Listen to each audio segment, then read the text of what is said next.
Fog City Tactical back here with part 7 of the Marlin 795 trigger job. This part we're going to be covering the Sear itself, and what I'm going to do is stone this edge, right on this edge right here. If you can see the profile, we're going to take a little bit off this. We're going to just give this a different angle, which will allow the hammer to drop with a little less trigger pull. The hammer only seems to ride on maybe 25%, and I don't know if the camera will pick this up. I don't think it actually will, but I have a little wear mark. So we'll need some tools to proceed with this part. So first part, obviously you need the Sear out of the action, which I actually have a video out earlier. It shows how to do that. I received a stone from Brunel's. This is actually a triangle stone. I don't know the exact size. I think it's a 1/4 inch, which is plenty wide for what we're going to be doing. And we're also going to need a Sharpie, because what we're going to do at one point is we're going to color the edge of this, and as we take material apart, we're going to go ahead and make sure we're pulling equal amounts left and right side. What we'll also need is, I went ahead and got this as well, is I got a vise, or it's called a drill press vise, and I put some packing tape on one side, because what we're going to basically do, let's get the stone out of here, is once we have the Sear set up, is we're going to use that one edge to keep it nice and flat.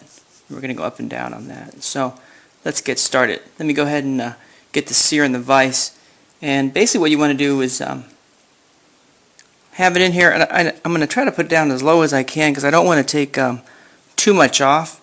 So it's going to be kind of a trial and error, but we're going to take a little bit off at a time. Again, you don't want to take too much because it would be unsafe. Let's see. Actually, to keep it square, there's an edge I just found while I'm doing this.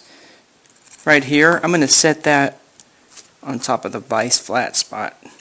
And that'll keep me flat left and right. And we'll just slowly tighten this up here. Make sure we're in there. Put a little bit of pressure just to hold it in place. Don't have to put a lot, otherwise you're going to ruin it. And if you could see, let's spin this around so you can see what's going on. You can see that angle. So what we're going to do is we're going to take this,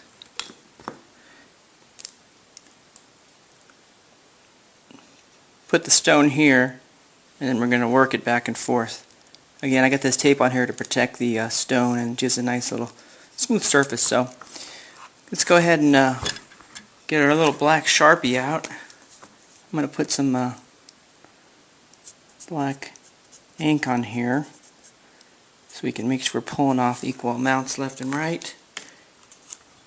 You can see the black mark there. And I'm going to get the stone because it's landing on this flat corner right here. We're going to try to keep it nice and centered here. I'm going to just run this back and forth. There you go. So I'm going to go just like this. I'm going to work this. So I'll do this off camera, and I'll show you my finished piece when I'm done.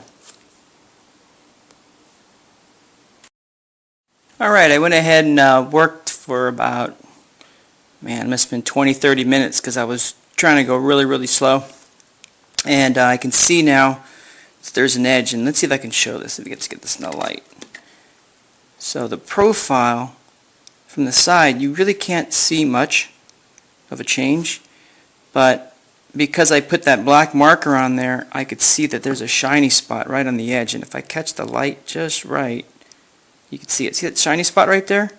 That's the spot that I stoned, and as you rotate over, that's the black mark that I made with that Sharpie. So let's go ahead and put this all back together and see what happens. Alright, so we have the rifle back together, action's back installed. The gun has been safety checked. I did install a number 4 dry raw anchor into the chamber, and the rifle again is pointing in a safe direction. So let's go ahead and do this test. Let's see where we're at. I'm really excited to see where it's going to land at. Let's see if I can get this into frame. There we go.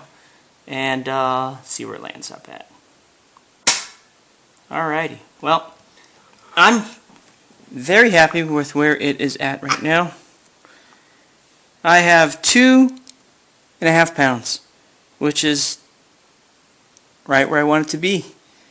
So one thing I did do before I did this test is I went ahead and put the anchor, in drywall anchor, that is, and I took the butt of the rifle and I slammed it down really hard, 10 times on my floor, and the sear did not drop. So this is safe. I'm going to go ahead and bring this out to the range and see what kind of groups we can get. So there we have it. Marlin 795 trigger job by Fog City Tactical. 2.5 pounds, started off at 5 pounds, and I cut it in half, and I'm super happy. So stay tuned for more videos.